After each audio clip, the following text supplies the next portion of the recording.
നമസ്കാരം. UDFിൻ്റെ വരാൻ പോകുന്ന ഭരണം ഒരു സുൽത്താൻ ഭരണമായിരിക്കുമെന്ന് ഏറെക്കുറെ ഉറപ്പായിരിക്കുകയാണ്.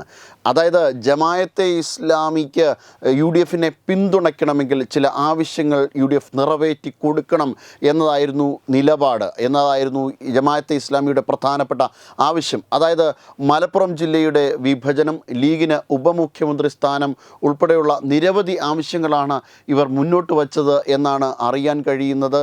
അതായത് പ്രത്യക്ഷത്തിൽ ലീഗുമായിട്ട് തങ്ങൾക്ക് വലിയ ഐക്യമൊന്നും ഇല്ല എന്ന് കാണിക്കുന്നുണ്ട് എങ്കിലും എന്നാൽ രഹസ്യമായിട്ട് ഇവർ തമ്മിൽ വലിയ ധാരണയിലാണ്.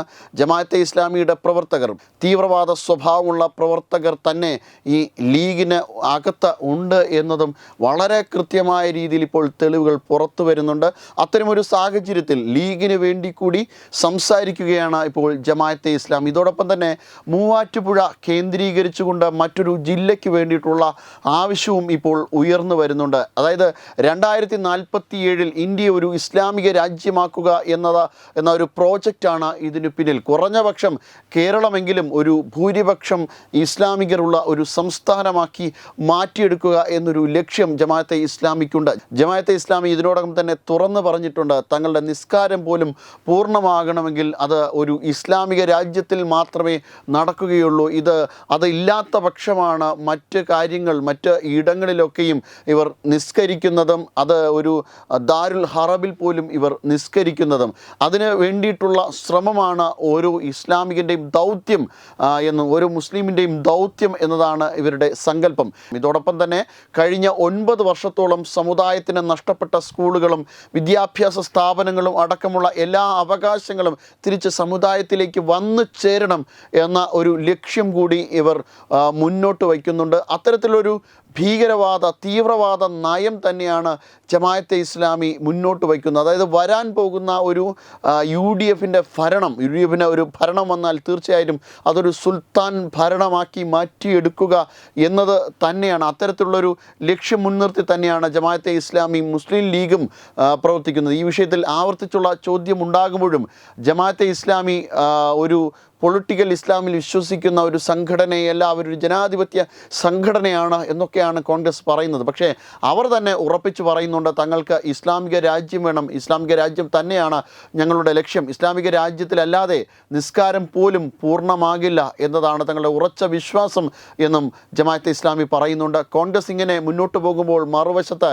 LDFും വളരെ വലിയ രീതിയിലുള്ള ശ്രമങ്ങളാണ് ജമാഅത്തെ ഇസ്ലാമി ഉൾപ്പെടെയുള്ള ഭീകരവാദ സംഘടനകളെ പാട്ടിലാക്കാൻ വേണ്ടിയിട്ട് ശ്രമിക്കുന്നത്. എന്തായാലും ഇത്തരത്തിലുള്ള ഒരു വലിയ ജനസ്വാധീനമൊന്നും ജമാഅത്തെ ഇസ്ലാമിക്ക് ഇല്ല എന്നതായിരുന്നു നാളിതുവരെയുള്ള ഒരു കണ്ടെത്തൽ. എന്നാൽ ജമാഅത്തെ ഇസ്ലാമിക്ക് വളരെ വ്യക്തമായ സ്വാധീനം ജമാഅത്തെ ഇസ്ലാമിക്കും SDPIയും പോലുള്ള ഭീകരവാദ സംഘടനകൾക്ക് ഇപ്പോൾ ഇസ്ലാമിക സമൂഹങ്ങൾക്കിടയിൽ, മുസ്ലിം സമൂഹത്തിനിടയിൽ ഉണ്ട് എന്നതാണ് ഇപ്പോൾ മനസ്സിലാക്കാൻ കഴിയുന്നത്. അതോടൊപ്പം തന്നെ ഇവരുടെ വലിയ രീതിയിലുള്ള പ്രവർത്തനം മുസ്ലിം ലീഗിൽ അടക്കം മുന്നോട്ട് പോയിട്ടുണ്ട്. മുസ്ലിം ലീഗ് സത്യത്തിൽ SDPIയുടെയും ജമാഅത്തെ ഇസ്ലാമിയുടെയും പിടിയിൽ തന്നെയാണ്. ലീഗിന് ഇനി 5 മന്ത്രിമാരെന്നതല്ല, ആഭ്യന്തരമെന്നതല്ല, ഉപമുഖ്യമന്ത്രി സ്ഥാനം ഉണ്ടെങ്കിൽ മാത്രമേ ലീഗും കോൺഗ്രസിനൊപ്പം ഉണ്ടാകൂ.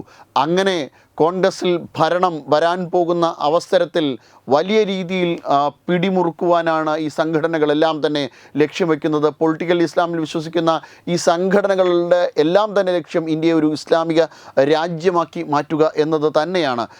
അത്തരത്തിൽ ഒരു പ്രവർത്തനം നടത്തുവാൻ വേണ്ടിയിട്ടാണ് ജമാഅത്തെ ഇസ്ലാമി ഇപ്പോൾ മുന്നോട്ട് പോകുന്നത്. Web desk Tatwamayi news. Brought you by Kerala AIDS control society.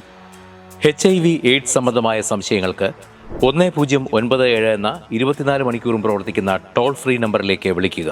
വാട്സാപ്പിലും ഫേസ്ബുക്കിലും ഒക്കെ സ്റ്റാറ്റസ് അപ്ഡേറ്റ് ചെയ്യാറുണ്ടല്ലോ. HIV സ്റ്റാറ്റസോ HIV പിടിപെടാനുള്ള സാഹചര്യങ്ങളിൽ കൂടി അറിഞ്ഞോ അറിയാതെയോ കടന്നു പോയിട്ടുണ്ടാവാം. എന്ത് തന്നെയായാലും മുൻകൂട്ടി പരിശോധിച്ച് HIV സ്റ്റാറ്റസ് അറിയൂ.